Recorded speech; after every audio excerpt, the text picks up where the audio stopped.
Surat civil હોસ્પિટલમાંથી રેપનો આરોપી ભાગી ગયાની ઘટના. ચોક બજાર પોલીસ સ્ટેશનના પોસ્કોનો ગુનાનો આરોપી ભાગી છૂટ્યો. લાજપોર જેલમાંથી લાવી અને કોર્ટમાં રજૂ કરાતા સમયે ખેંચ આવતા ઢળી પડ્યો હતો. સિવિલ હોસ્પિટલમાં ઇમરજન્સી વિભાગમાં તેને સારવાર માટે લઈ જવાયો હતો. જાપ્તાના પોલીસ કર્મીઓની નજર ચૂકવી અને આરોપી ફરાર થયો છે. ક્રાઇમ બ્રાન્ચ અને ખટોદરા તેમજ વરાછા પોલીસ દ્વારા આરોપીની શોધખોળ હાલ હાથ ધરવામાં આવી રહી છે.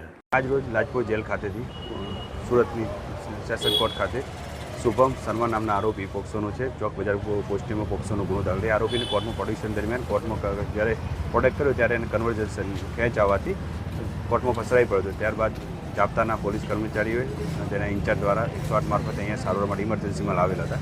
ઇમરજન્સી સારવાર ચાલતી હતી તે દરમિયાન એને બેડ ઉપર ઉતરી રહ્યો હતો. તે દરમિયાન પોલીસ જાપ્તાના માણસોની નજર ચૂકી અને બેડ ઉપરથી ભાગી ગયેલ છે. લોકલ ક્રાઇમ બ્રાન્ચની અલગ અલગ ટીમો વરાછા પોસ્ટે, ખટોદરા પોસ્ટે તેમજ ચોક બજાર પોસ્ટેની અલગ અલગ ટીમો બનાવી અને આરોપીની શોધખોળ ચાલુ છે. આગળની પોલીસ કાર્યવાહી પણ ચાલુ. સર, આરોપી કયા ગુનામાં હતા અને કયા પોસ્ટરનો હતો? આરોપી ચોક બજાર પોસ્ટેના પોક્સોના ગુનાનો આરોપી છે. કાચા કામનો જેલ કસ્ટડીમાં હતો.